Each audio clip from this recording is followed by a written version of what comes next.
আসসালামু আলাইকুম ফ্রেন্ডস, কেমন আছে সব? ছাদ বাগানে চলে এসেছি আবার কিছু হারভেস্ট করতে। লাস্ট পর্যন্ত পুরো শসা শেষ হয়ে গিয়েছে, গাছ পুরো মরে যাচ্ছে, ঝিমিয়ে গিয়েছে, তবুও তাও এখনও শসা হচ্ছে। তা সমস্ত এখনও যতক্ষণ শসা তুলবো ছাদ বাগান থেকে, যতক্ষণ দেখবো শসা গাছ মাচানে উঠছে না এতক্ষণ তুলবো। এই জন্যে এখন এই একটা তুলেছি, আর এদিকে আর একটাও মনে হয় হয়েছে।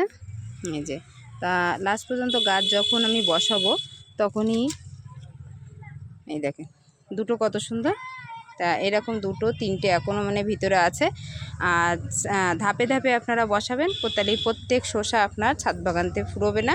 আর আমি ধাপে ধাপে বসাচ্ছি, যখন দেখবো মাটি শুকনো আছে, একটু রোদ্দুর বার হয়েছে, বৃষ্টির আগে, বৃষ্টির হাত থেকে বাঁচার থেকে, তখন আপনারা বসিয়ে দেবেন। তাহলে আমার মতন এরকম ছাদ বাগানে পুরো বসার সময় আপনি শসা পেয়ে যাবেন। তা এখনও আমি শসা বসাইনি, শসা এনেছি, আর এদিকে শসার বীজ করা আছে, আর এদিকে কিনেও এনেছি। এটা তাহলে বীজ হোক, তাতে নতুন গাছ বসিয়ে দেবো। বসানোর পরে তখন আবার শীতের আগে 1 মাসের ভিতরে একটা শসা গাছে 1 মাসের ভিতরে গাছটা ছোট থেকে বড় হতে 1 মাস লাগে, লিগে তারপর শসা চলে আসে। তো ইনশাল্লাহ। আর আজকে যদি ভালো লাগে অবশ্যই একটা লাইক, শেয়ার, সাবস্ক্রাইব। ভালো থাকেন, সুস্থ থাকেন। আল্লাহ হাফেজ।